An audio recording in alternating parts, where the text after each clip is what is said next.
Imagine a smooth-looking, sexy piece of box artifact filled with an exceedingly exorbitant amount of squiggly grammar rules, which arguably won't even fit in an unfitting, ungodly 55-yard-sized football field of a forehead before the overall makes me want to get smacked by a meteor while surfboarding on a plane wing before crashing onto the glamorous state of Antarctica. Okay, I'm done. Why do you think I selected a boring-looking little textbook at first instead of being drunk and stupid with Deutschlanders? I'm making a little structural scaffold from a few resources at first to get familiar with a little bit of the syntax, because you can't run the marathon if you don't even know how to use your legs to stand up. We're learning to stand up, but gonna run the marathon like an F1 race. And you don't even have to worry about mastering any of the resources from start to finish, because nobody is gonna test you on any particular resource. We're focused on maximum learning for now. So just extracting the most to learn the best is the best idea. But this and every other resource we'll dance with. With that being said, watch as I prime down the basic German grammar and workbook. Details of it will be in the description. 215 pages, 28 units, after 175 it's all supplemental stuff. And we're not gonna approach any of the core content in the order of the chapters shown, because this order is how the writer sees appropriate, not what your mind thinks is right. I'm gonna come pop up in between to give you little nuggets of how to approach things and how to take certain decisions at different points while mapping. Different chapters have the same keywords, which I just grouped together. It'll make better sense to have them grouped together to start off with and make an initial hypothesis, which may or may not be right. All the verbs, nouns, cases, tense together as their own little structures and other external topics as their own, since we can't quite make sense of them yet. My curiosity led me more into how these clusters are related to each other, so I'm just gonna follow that curiosity like a sheep, as it's gonna create more learning if my ways of thinking about the flow turn out to be correct. Also, as you can see, it's a grammar and workbook, so most topics are falling under the grammar bit of the initial scaffold that we created in the previous video. There might be huge changes in that basic structure, but that's what produces learning. Let's focus on priming the content correctly for now.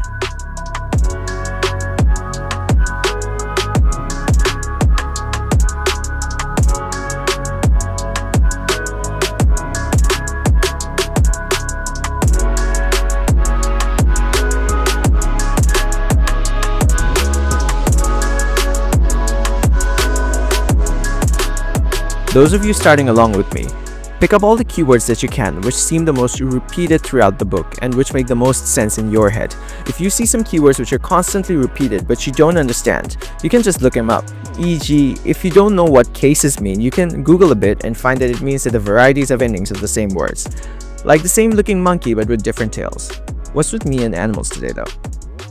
Also, don't you dare exactly do what I do, because you can't copy the learning going on in my head during this process. You need to do the thinky on your own. These cases could have relations to different verbs and its many forms, and the endings of those words could change every now and then, so I just kept them close to each other.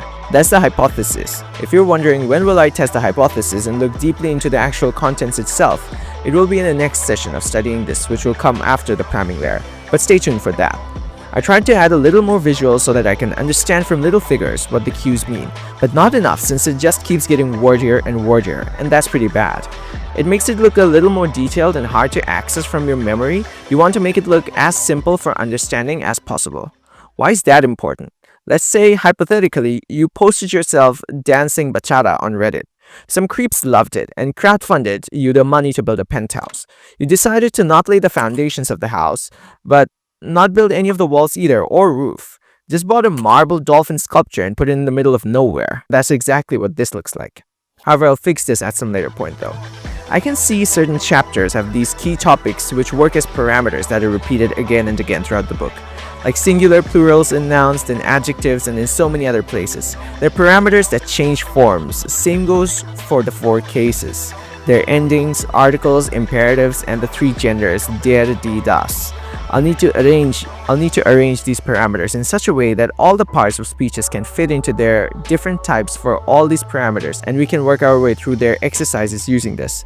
But that'll be done in a later layer. For now, just knowing that this is something that will happen is good enough for proper priming.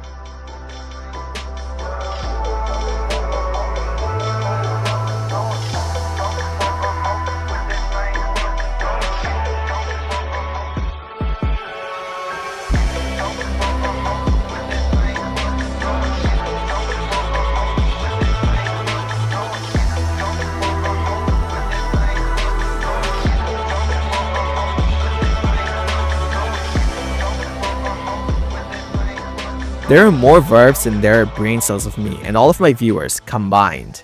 And the verbs connect to so many other different things, so it feels like verbs are just a core part of the German grammar, as it'll keep changing forms and making sense of everything else once I can strike its correct form and usage. Tenses depend on it too. And since I've established that verbs are pretty crucial, in the second layer I can start off by prioritizing how verbs work at first and all of its relevant chapters that I've noted down. In this way, I'm not going about the way the chapters are lined up in the contents, and instead, what I feel like is going to be the most bang for my buck, which is time.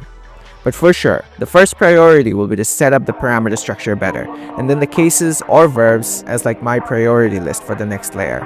There are also a lot of other topics which are important but don't yet particularly fit into this primary idea of the structure I have, but all of them for sure will find their appropriate places as I keep working down on this.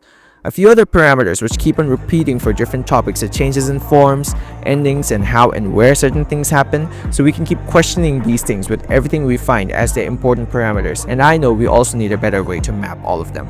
I went a little overboard and mapped out way too many keywords that I initially should have, and should have just waited for a future layer of learning, because it focuses a bit on the unimportant details too, which we can just chuck on the flashcards for rote memorization when necessary, but it'll fix some of it pretty soon.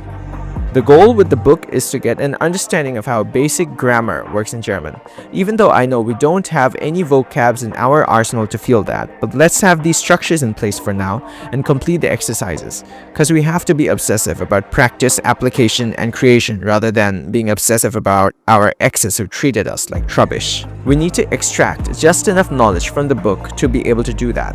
This is the final scaffold for now, but things still look so disconnected here. How am I gonna clarify, simplify, and visualize things better? Is that even possible with the book filled with boring grammar rules? And what's even the point of all of this if I can't start applying the knowledge right away? Why am I not just going through this book from start to finish? It works for so many others, doesn't it? I guess we'll find out.